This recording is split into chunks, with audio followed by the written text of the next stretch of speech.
In the early 70s, OPEC didn't like what we were doing in Israel. Same old story. And so they cut off our oil supplies. So some of you will remember these long lines at the gas stations. And we feared we were going to have another depression like the 1929 depression. And so the U.S. Treasury Department came to me and other economic hitmen and said, listen, you know, we can't allow OPEC to blackmail us anymore. You guys got to come up with a plan so this will never happen again.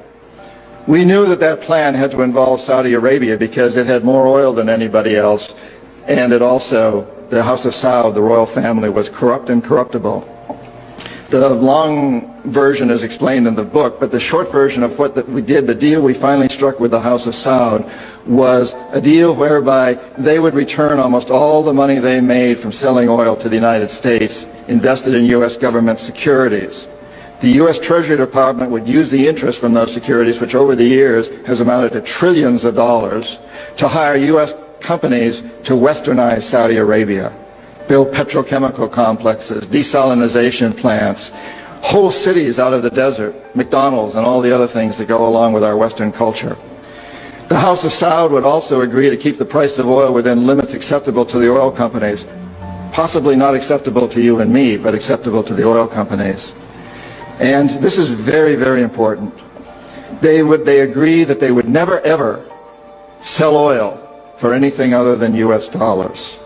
This happened in the early 70s, right after we'd gone off the gold standard because we were bankrupt, because we could not pay off our debts to European countries in gold. Nixon took us off the gold standard. And then we were stuck with a situation as why will anybody in the world use dollars?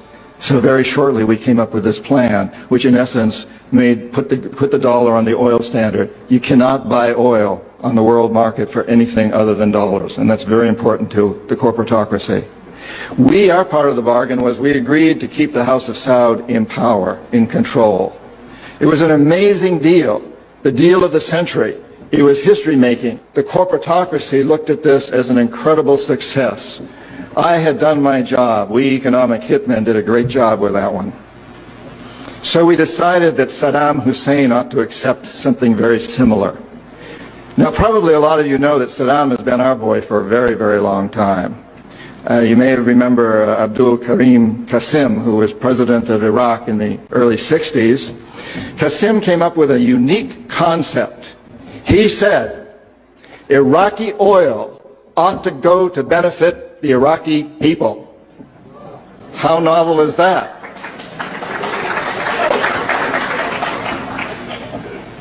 But we didn't like that very much. He began to tax the oil companies, particularly the British and some American companies, and threatened to nationalize our oil companies. And so we decided that Qasim had to go. The CIA sent an assassination team. It was headed by a man who was still going through high school, an Iraqi citizen who was still going through high school. They riddled Qasim's car with bullets on the streets of Baghdad and missed him. The head of this assassination team was wounded and fled to Syria. His name was Saddam Hussein. He was a CIA agent in those days, an assassin for us. He failed. And so the CIA went directly, and this is all history, I'm not creating this. CIA went in and had Qasim publicly executed on Iraqi television. They put Saddam's cousin in charge. He became president of Iraq, and Saddam became vice president in charge of security. Eventually, as you know, he became president. He was our boy. He was our man. And in the 1980s, we decided that Saddam Hussein ought to accept something similar to Saudi Arabia. It was such a successful deal, because after all, what we want to do is control the Middle East and control the oil in the Middle East. For those of you who think that Israel is about creating a homeland for the Jewish people, you're as deceived as most of them are. It's partly about that, perhaps, but what it's really about is creating a surrogate fortress in the middle of the Middle East. The Israelis are being used as pawns. They're being used like old armies used to use sheep that ran before the armies. They're our surrogates. And their leadership knows that. Most Israelis probably don't. They think they're creating a homeland. But it's a very, very sad situation of what's going on there. And of course the Lebanese and the Palestinians are caught in the middle of this. And Iraq is part of that too. We have to remember that Middle Eastern oil is the oil that's used by a great deal of Europe, and China and Japan. If we control Middle Eastern oil, we control our biggest potential competitors, Japan, China, Europe. So in the 80s, we decided that Saddam ought to accept the same sort of deal that the Saudis had accepted. The economic hitmen went in and did their job on him, but he wouldn't buy. He'd been our man, but he wouldn't buy. If he had, he'd still be president of Iraq, and we'd be selling him all the tanks and fighter jets and all the chemical plants he wants. But he wouldn't buy. So we sent in the jackals. They couldn't take him out. His security was very good, and he had many doubles, many lookalikes. Saddam had been our man. He had been our assassin. He knew our ways. So we couldn't take him out. So in '91 we sent in the military, our military, and some of you people were there. We could have taken Saddam out at that time, and I think you who were there probably know that better than anybody else. But we didn't want to. Saddam was the type of man the corporatocracy likes. The strong man, could keep his people under control.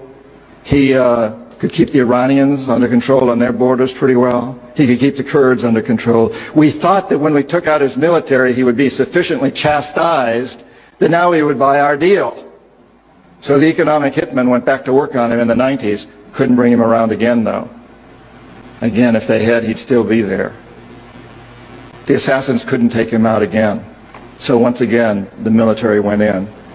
And they're still there. Of course, if we'd struck that deal with him, we would be building, our Bechtels and Halliburtons would be building huge cities there and petrochemical complexes, just like they've done in Saudi Arabia. And of course, that's what they're doing there now, too, in a different way.